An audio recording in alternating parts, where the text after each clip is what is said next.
Wizards of the Coast announces D&D 1. What is it? Why is it? And why?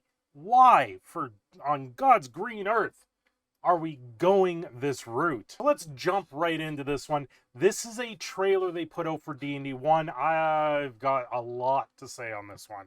So, it's going to start off here. Dungeons & Dragons is a thrilling adventure. It's a thrilling adventure for the mind. Remember this, for the mind. This is a fantasy realm game. You're going to do things out there that can be surprising, and storytelling is one of the best aspects of the game. One we play together as dungeon master and players, but also an adventure itself. Now, yes, the adventure itself is rolling the dice and actually imagining what you're doing. Now we stand at the start of a new generation of Dungeons & Dragons, and today we're going to introduce some of what's in store for us as we embark on an initiative that we call OneDND. So OneDND, this is supposedly their new 5th edition. It's 5.5, 6th edition.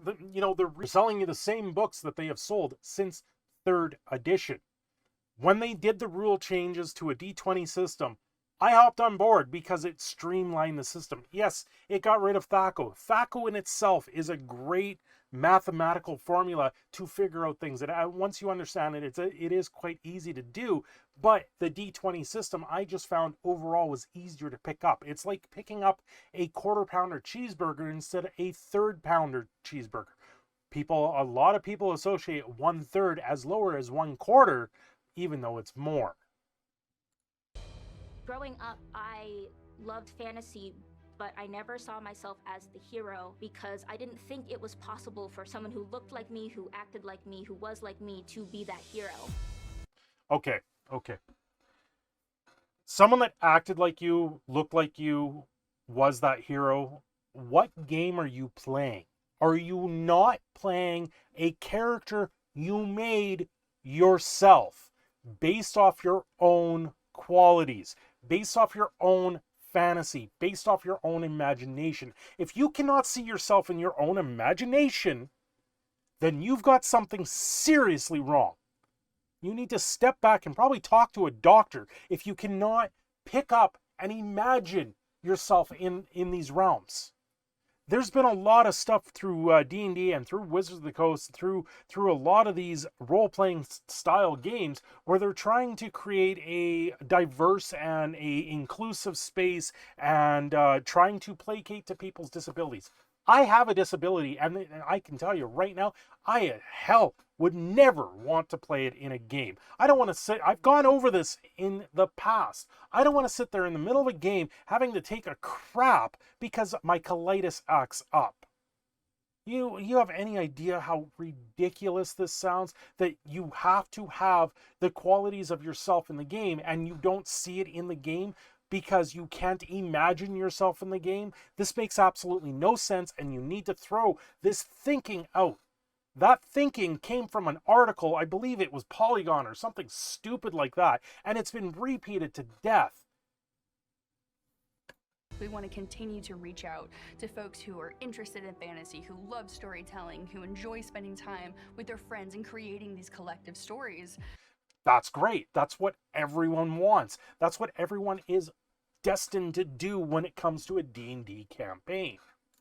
That they can remember for years to come. D&D's been around for 50 years, and there's very little that persists that long that becomes generational, that people can really just not only share, but literally hand down to their kids. Whoa. Okay, D&D, it's over 50 years old, it's generational. So why change it? Why sit there and create a new edition, a new rendition, a new thing of it every time, every 5 years, every 10 years? You flip it back on its head and you completely rewrite the books. But it's a model that actually has stand the test of time. If you have something that's lasting 50 years, then maybe you stick with the base formula of that 50 years. You don't turn it on its head and completely rewrite the thing 50 years down the line. That's where we are now in today's standards, where everything of history needs to be erased and redone. We want to do is just add to that legacy. We did a smart thing with 5th edition by listening to the fans. Did you now? I don't think you listened to the fans, because the stuff behind this is very telling. And what came out of that process was a system that is stable, that is well loved, If the system was so stable and well loved, why are you changing it? that incorporates the best elements. By the way, well loved and it's stable. This is a brand new system. It's not even tested with the general public. So why in the world can you even say it's stable? Of earlier editions. Now that we have that, we are no longer in the position where we think of D&D as an addition. It's just No longer think of it as an edition. It's no longer second edition. It's no longer third edition. So if that's the case, then why are you coming out with a new version of it? just D&D.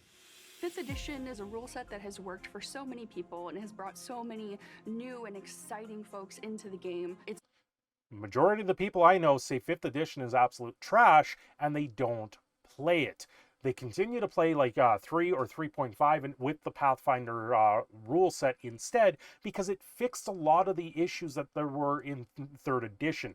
3rd edition was kind of a rush job, get it out the door, but then once the public got a hold of it, they fixed a lot of the issues, and everything you play from 3.5 forward works together already. It's all in the same basis D20 rule system.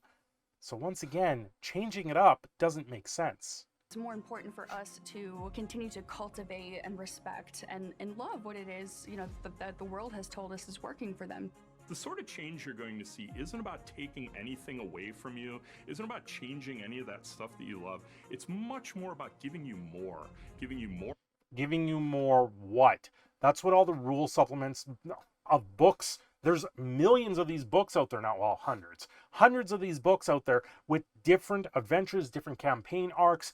Campaigns used to be this little tiny thing. You used to be able to pick them up for like $10 a pop, and you'd sit there on a Friday night and go through the little adventure that was there, and it would take the entire night to get through it, because you got combat, storytelling, and a DM that's going to adjust on the fly. Anyway, I've seen enough of this trailer. If you guys want to see this trailer, head over to the Dungeons and Dragons site for on YouTube. You can see the rest of this trailer.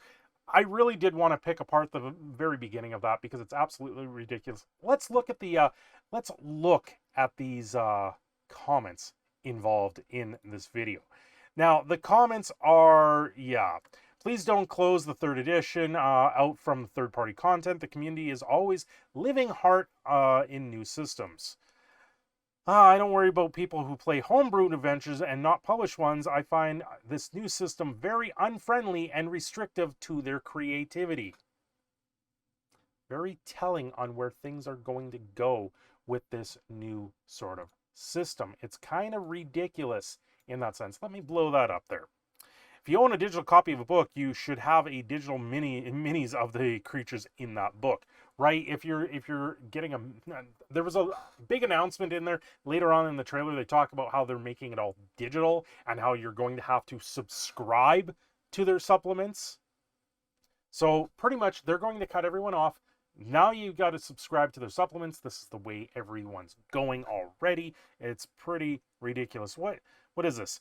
19K to 5.8. I'm surprised that's doing so well, because the trailer, like that first part of it where people can't see themselves in their own imagination, it boggles my mind how you cannot see yourself in the imagination of the game space. It does not make any sense in my head.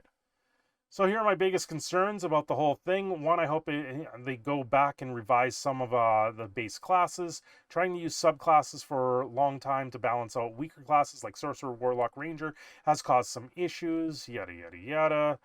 The sort of change you will see is not taking away things you love, but adding more. See, spells and DM lose their official ability to crit. Yeah, one of the bigger things here is DMs and creatures can no longer crit on the player characters. Yeah, it's pretty ridiculous. I am thoroughly unimpressed with what I saw with it all. I don't get it. I don't get it. Why change it and why put it on its head? Just turn around and make the game what we know the game is. The formula's worked for 50 years. Removing everything out of the formula, you're going to have nothing left of it. It's Proud Canadian Phoenix signing off. Don't forget to like and subscribe. I will see you all next time.